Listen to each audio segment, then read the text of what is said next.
Okay. So I'm just gonna go ahead and get started. All right. So this is a pre-recording, and I'm just recording this video, and so you guys can watch it on your own terms or whatever you get a chance to. Anyway, so this is Tiffany French coming through live in effect, and I want to start on the topic about the abolitionist David Walker. So what I'm gonna do is go ahead and present some sources, some information. And if you want to share this video, you're more than welcome to do so on Facebook, and also hit the subscription notification bell on YouTube and whatnot. So, subscribe to the channel, which is Tiffany French channel. Make sure you do that. All right, so let me go ahead and get started. So, all right, here we are, right here. So, David Walker was an abolitionist. And what is an abolitionist? An abolitionist is someone that is against slavery, or they'll fight against slavery. That's what an abolitionist is. Okay. So right here, I'm gonna read a little bit his biography. Now, I don't have his image. The image that I posted up turned out to be the wrong image, the wrong picture. So I don't have a picture of him, but I have the information right here. So David Walker was born on September the 28th, 1796, and he died on August the 6th, 1830. He was an American abolitionist, writer, and anti-slavery activist. Though his father was enslaved, his mother was free. Therefore, he was free as well. Partis sequentur venturum. So partis sequentur venturum basically means that whatever the status that your mother is, that's what you'll become. So if your mother was a slave, then you'll become a slave. But if your mother was free, then you'll become free. All right. So in 1829, while living in Boston, Massachusetts, with the assistance of the African Grand Lodge, later named Prince Hall Grand Lodge, jurisdiction of Massachusetts, he published an appeal to the colored citizen of the world, a call for Black unity and a fight against slavery. All right. So right here, it goes down and said that the appeal brought attention to the abuses and inequities of slavery and the responsibility of individuals to act according to religious and political principles. At the time, some people were against and fearful of the reaction that the pamphlet would provoke. Southern citizens were particularly upset with Walker's viewpoints, and as a result, there were laws banning circulation of CD's publication, and North Carolina's legislature enacted the most repressive measures ever passed in North Carolina to control slaves and free blacks. All right. So down here, going a little further, it says historians and liberation of the theologians cite the appeal as an influential political and social document of the 19th century. Walker exerted a radicalizing influence on the abolitionist movements of his day and inspired future Black leaders and activists. All right. Then his son, Edward G. Walker, was an attorney, and in 1866 was one of the first two Black men elected to be Massachusetts state legislator. All right, then. So that's the information regarding. That's part of the information regarding to his life. So again, he was born as a free person of color because of his mother's status, because under the law of the partis sequentur venturum. Basically, that is the reason why he was able to be born free. So there were those African Americans or Africans that was not born into slavery. All right. And so due to that law, so that law was very common back then. So you may come on, you may find that there was some free Black people, and there were those, while there was a majority of those who was enslaved. So his father happened to be enslaved, but his mother was a free person. All right. So that's one of his reason why he's speaking out against slavery, because his father had to endure slavery and his father wasn't free. So that what made him become a abolitionist, and he wanted to be able to see that for all his people. All right. Okay, so I'm gonna go back. Okay, let's look at his early life and education. So he was born in Wilmington, North Carolina.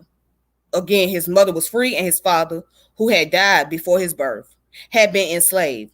Since American law embraced the principle of partis sequitur venturum, literally that which is brought forth follows the womb, Walker inherited his mother's status as a free person of color.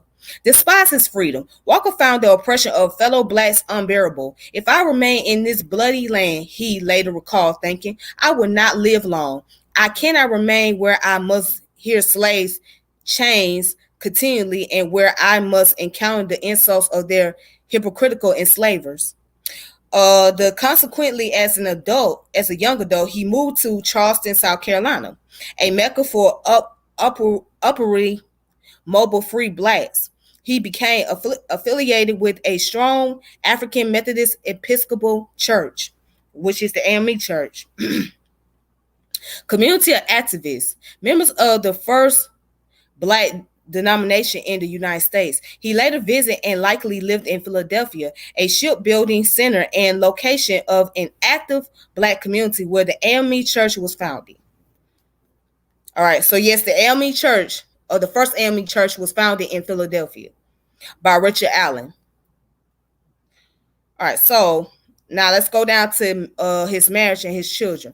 So Walker settled in Boston by 1825. Slavery had been abolished in Massachusetts after the American Revolutionary War. He married February 23rd, 1826, Isla Butler, the daughter of Jonas Butler. Her family was an established black family in Boston. Their children were Lydia Ann Walker, died on July the 31st, 1830, of lung fever at the age of 1 year and 9 months in Boston, Massachusetts. And Edward G. Walker, he was born in 1831 and he died in 1910. Okay. So now let's look at his career. All right, as you guys can see, I'm gonna read this little. I'm gonna kind of skip through the paragraph a little bit. It says he started a used clothing store in the city market. He next owned a clothing store on Brattle Street near the wharfs. There were 3 used clothing merchants, including Walker, who went to trial in 1828 for selling stolen properties. The results are unknown. He aided runaway slaves and helped the poor and needy. Walker took part in civic and religious organization in Boston. He was involved with Prince Hall Freemasonry, an organization formed in the 1780s that stood up against discriminatory treatment of blacks. Became a founder of the Massachusetts General Color Association, which opposed colonization of free American blacks to Africa,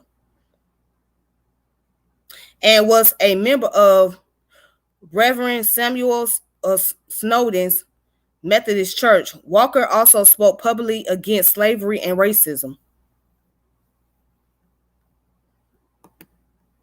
All right. Now, right here, let's go further down. Okay. So, Thomas Dalton and Walker oversaw the publication of John T. Hilton's an address delivered before the African Grand Lodge of Boston, number 459, June 28, 1828, by John T. Hilton on the annual festival of St. John the Baptist. Although they were not free from racist hostility and discrimination, black families in Boston lived in relatively benign conditions in the 1820s. The level of black what's it?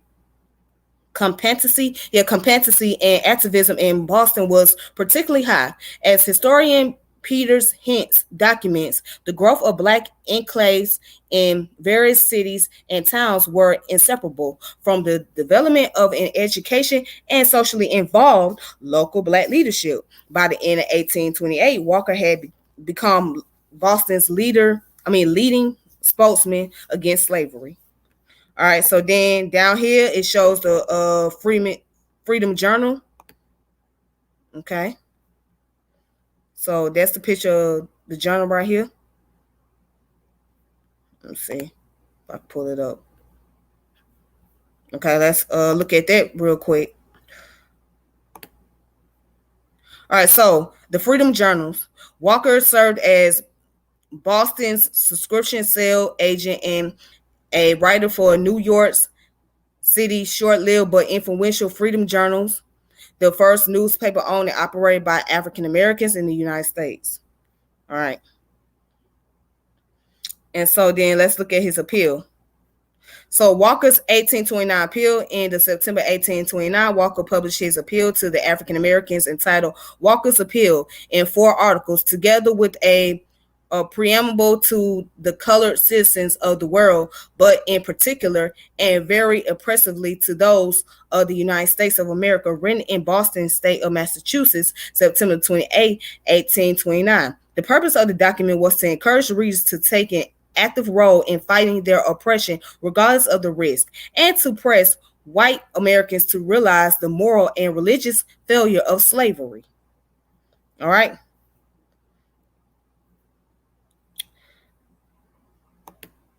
Let's see, now let's go down to the core issues. Racism. Walker challenged the racism of the early 19th century. He specifically targeted groups such as the American Colonization Society, which sought to deport all free blacks from the United States to a colony in Africa. This is how Liberia was established. He wrote against published assertion of black inferiority by the late President Thomas Jefferson, who died 3 years before Walker's pamphlet was published. As Walker explained, I say that unless we refute Mr. Jefferson's arguments respecting us, we will only establish them. Okay.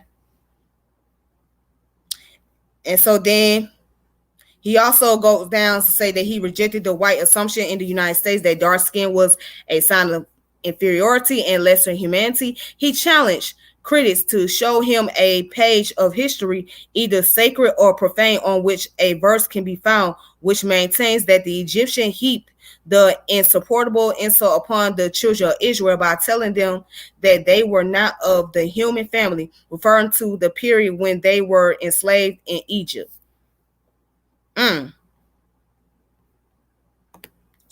So he pretty much challenged the narratives of a lot of things, and he was very vocal, very radical, and let it be known that he spoke out against a different position, different issues, and things of that nature. So you gotta remember, a lot of abolitionists, a lot of activists at that time, they didn't do a lot of speeches. They didn't give a lot of speech. So most of them wrote a lot of articles on newspapers.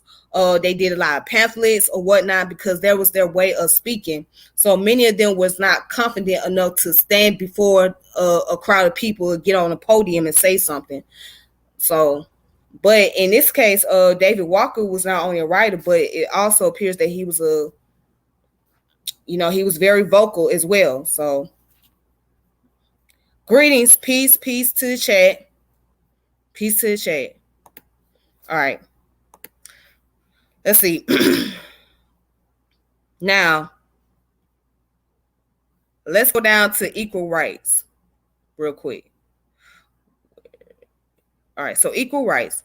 By the 1820s and 30s, individuals and groups had emerged with degrees of commitment to equal rights for black men and women, but no national anti-slavery movement exists at the time Walker's appeal was published. As historian Herbert Aptheker wrote, To be an abolitionist was not for the faint-hearted.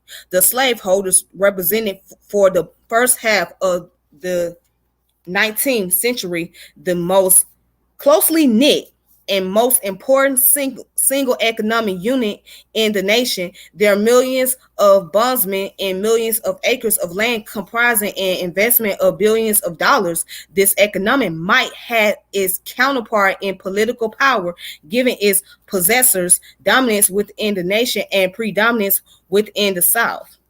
Okay.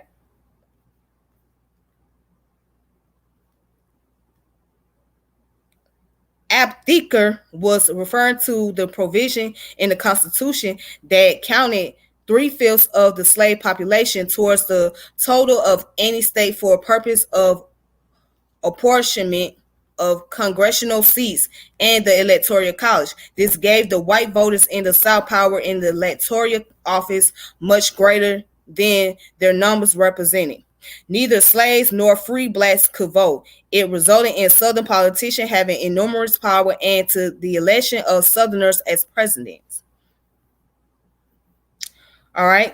It says effects of slavery. The appeal described the pernicious effects of both slavery and the subservience of and discrimination against free blacks. Those outside of slavery were said to need special regulation because they could not be relied on to regulate themselves and because they might overstep the boundaries society had placed around them. See, it's very telling. So that's why I'm reading it. It's very telling.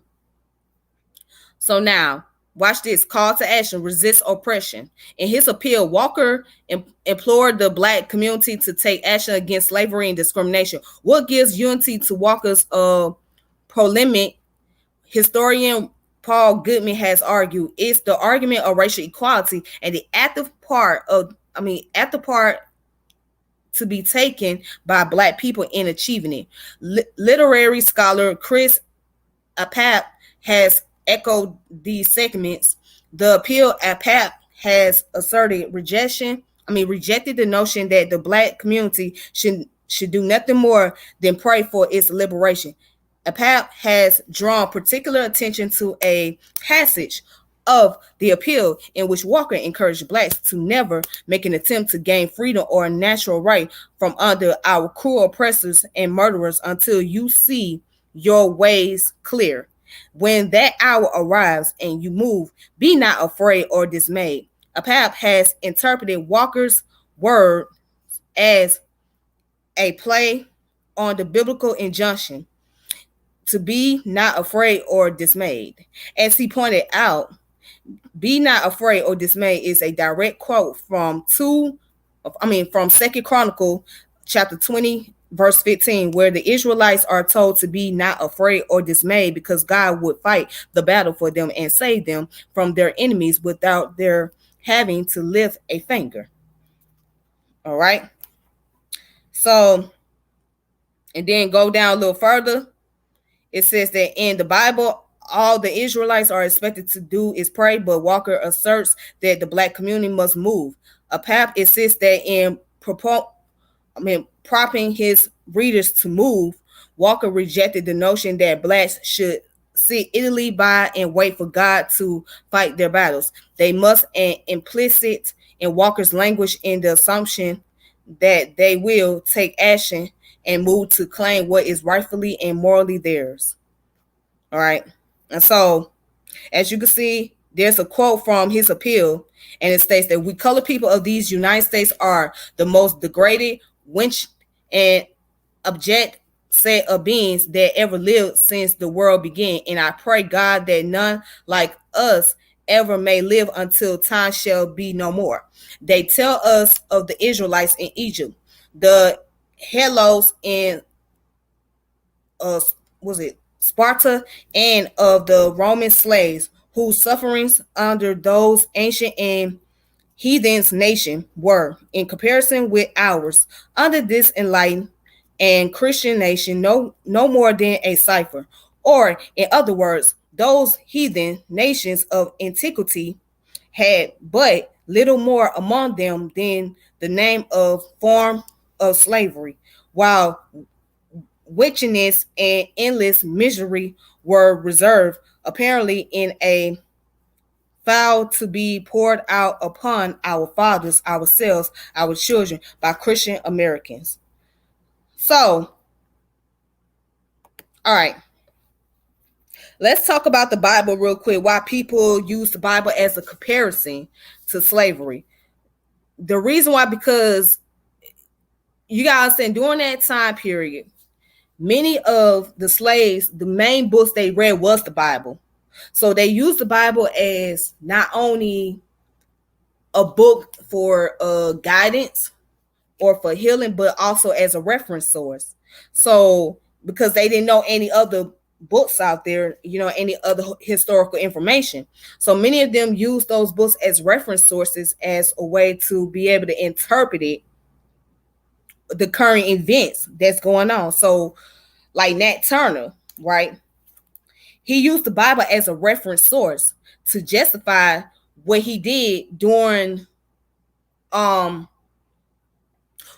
time that there was a slave rebellion. So he used the Bible as a supporting tool, as a guiding tool, and also to make references to rebel against the slave masters or the oppressors. And yeah, so that's what. So the Bible was always that prominent book. It was the main book that many blacks looked to, and they would find chapters or texts out those books to be able to justify or to be able to try to make some sense of what was going on with them during that time period.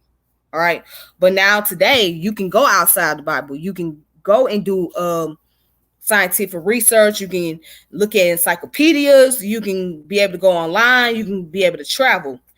But during the time of David Walker period, a lot of black people was not fortunate to do that, and they didn't have the advanced technology back then like they do now. So, all right, let's go back. Let's go. All right. All right, so okay, here it goes. There we go. Walker's appeal argued that blacks had to assume responsibility for themselves if they wanted to overcome oppression. According to historian Peter Hitz, Walker believes that the key to the uplift of the race was a zealous commitment to the tenets of individuals, moral improvement, education, temperance, protesting and religious practice, regular work habits, and self-regulation. America, Walker argued, is more our country than it is the whites. We have enriched it with our blood and tears. Okay? Now, here goes white Americans. So he talked about white Americans. He said the opportunity for redemption. Despite Walker's criticism of the United States, his appeal did not declare the nation irredeemable. He may have charged white Americans with the sin of turning colored people of these United States into the most degraded, wretched, and abject set of beings that ever lived since the world began. But as historian Sean Winslet has argued, even in his bitterest passage, Walker did not repudiate Republicans' principle or his native country. Walker suggests that white Americans only needed to consider their own preferred values to see the error of their ways. All right. Okay, then he talks about the inappropriate benevolent attitudes. Walker asserted that whites did not deserve adulation for their willingness to free some slaves. As historian Peter Hitz has explained, Walker argued that whites gave nothing to blacks upon manumission except the rights to exercise the liberty they had immorally prevented them from doing so in the past. They were not giving blacks a gift, but rather returning what they had stolen from them and God. To pay respect to whites as the source of freedom was thus to blaspheming God by denying that he was the source of all virtues and the only one with whom one was justified in having a relationship of obligation and debt. Okay, so now let's look down to black nationalism. Okay, now here it is. It said Walker has often been regarded as an abolitionist with black nationalist views in large measure because he envisioned a future for black Americans that included self-rule. As he wrote in the appeal, our suffering will come to an end in spite of all the Americans the side of eternity. Then we will want all the learning and talented and perhaps more to govern ourselves. All right, check this out. Scholars such as historian Stuckey has remarked upon the connection between Walker's appeal and black nationalism. In his 1972 study of the ideological origins of black nationalism, Stuckey suggests that Walker's appeal would become an ideological foundation for black nationalist theory. Though some historians have said that Stuckey overstated the extent to which Walker contributed to the creation of a black nation, the Bati Asuko in a 1999 article on the all-embracing black nationalist theories of David Walker's appeal defended Stuckey's interpretation. Asuki writes, though scholars may continue to debate this, it would seem hard to disprove that the later advocates of black nationalism in America who advocated a separate nation based on geographical boundaries during the 19th and 20th centuries would not have been able to trace certain ideological concepts to Walker's writing. Stuckey's interpretation of the appeal as a theoretical black nationalist document is was a polemical crucial for some scholars who ever that David Walker desired to live in a multicultural America. Those who share this view must consider that Stuckey does not limit his discourse on the appeal to a black nationalism narrowly defined, but rather a range of segments and concerns. Stuckey's concept of a black nationalist theory rooted in African slave folklore in America is an original and pioneering one, and his intellectual insights are valuable to a progressive rewriting of African American history and culture. This country is as much our as is the whites, whether they will admit it now or not. They will see and believe it by and by. All right, so as you can see, so far, David Walker was a proud black American. Okay. So he was willing to fight. He was not one of those blacks that say, you know what, I'm gonna leave America and go to Africa. And I don't think he had anything against Africa, but he said, you know what, our fight here is in America, and we gotta fight for our people. This is as much as our land as it is to the whites, because we done put our blood, sweat, and tears on this. We built this country. So, and he said, because we built this country, why should we leave all of a sudden? Why should we get the opportunity to just go out of the country? This is all we know. So we're going to stay here and we're going to fight for it. We're going to fight for what is ours and what is right. And that's how he felt at that time. You know, and that's how many people feel to this day. So the ADOS movement, right, the American descendant of slavery, and I guess the foundation of Black America is supposed to be centered around of this ideology that, hey, we're not leaving America, we're gonna stay right here, we built this country, etc. That's what they supposedly doing. But see, the way they're going by doing it, they're doing it in a very distasteful manner. They doing these things in a very distasteful manner. So, you know what I'm saying, they not doing it in a very, they're not doing it in an appropriate way. Let's just put it like that. They're giving themselves a bad name. And I'm talking about the FBA and the ADOS. They really giving themselves a bad name. So they're making it seem like it's a competition out here, and it's not. All right, so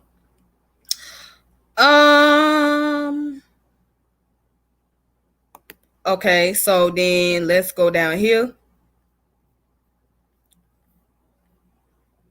All right. So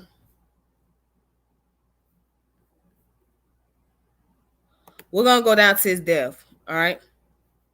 So, just 5 years after he arrived in Boston, Walker died in the summer of 1830. Though rumors suggest that he had been poisoned, most historians believe he died a natural death from tuberculosis, as listed in his death records. The disease was prevalent, and Walker's only daughter, Lydia Ann, had died from it the week before Walker himself died.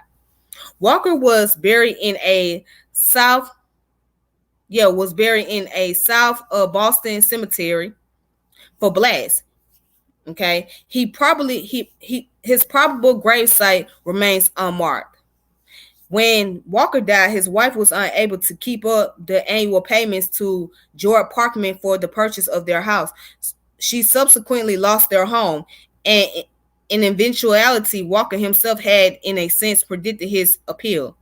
But I must really observe that in this very city, when a man of color dies, if he owns any real estate, it most generally falls into the hands of some white persons. The wife and children of the deceased may weep and lament if they please, but the estate will be kept sunk enough of its white possessor. Okay. So also, this is his son right here. Okay. Edward G. Walker, who became one of the first black men, or become the first black man to be elected as Massachusetts state legislator. Okay. So this is his son over here. All right, so let's look at the legacy real fast. As noted from the numerous sources, historians consider David Walker a major abolitionist and inspirational figure in American history. Okay. The Library of Congress had an exhibit, Free Blacks in the Antebellum Period, which noted Walker's significance along with that of other key black abolitionists, free people of color like Richard Allen, Frederick Douglass, Sojourner Truth, David Walker, and Prince Hall earned national reputation for themselves by writing, speaking, and organizing and agitating on behalf of their enslaved compatriots. The National Park Service has walking tours developed for the Boston African American National Historic Site, including of the Black Bacon Hill community. The comprehensive narratives include discussion of David Walker, who was integral to the black neighborhood and see activists. An online version of the tour is also available. All right. So here's the reference. If you want to find out more information. Okay. And the sources. All right. So that's it. Let's see what else. Let me see what else I can do. All right, so there's some more information you can find out that will also support what I was reading from the Wiki1 website. So right here, David Walker, it comes from the Dictionary of North Carolina Biography. All right, so that's another documentation. All right, then. So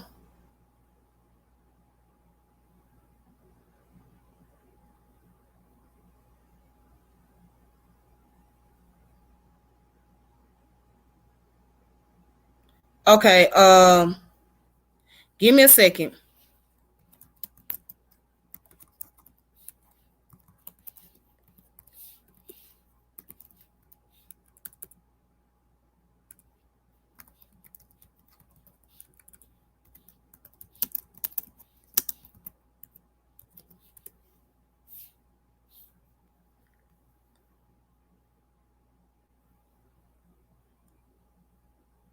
All right, then. So with that being said, that's all. Thank you guys for tuning in. So again, till next time, please take it easy on yourself. May peace and power elevation be to all of you. And that's it. Have a good day. All right.